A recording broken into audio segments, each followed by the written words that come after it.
యేసుక్రీస్తుని ఈ భూమి మీదకి దేవుడు పంపిన ప్రధాన కారణం చెప్పండి. ఒకటే కారణం చెప్పండి. ప్రధాన కారణం, కారణాలలో ప్రధాన కారణం. ప్రధాన కారణాలు ఎన్నున్నా అతి ప్రధాన కారణం ఏంటి? యేసుక్రీస్తుని భూమి మీదకి పంపించడానికి దేవుణ్ణి మరిచిన లోకానికి. అర్థమవుతుందా?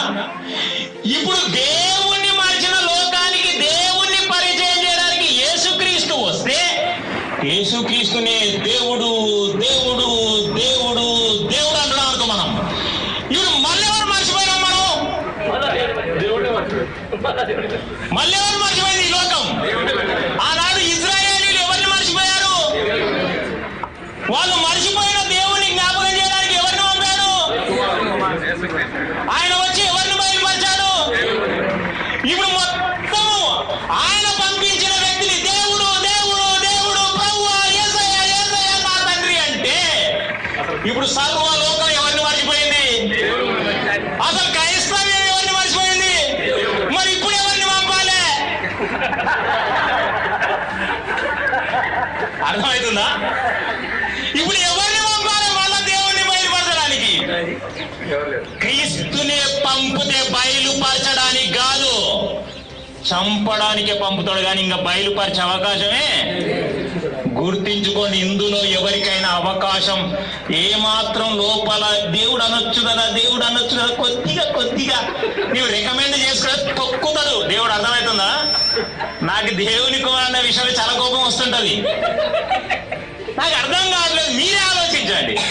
ప్రధాన కారణమే దేవుణ్ణి మర్చిపోయిన వారికి దేవుణ్ణి నేనున్నానని చెప్పురా నాయన అని కుమారుడు పంపాడు.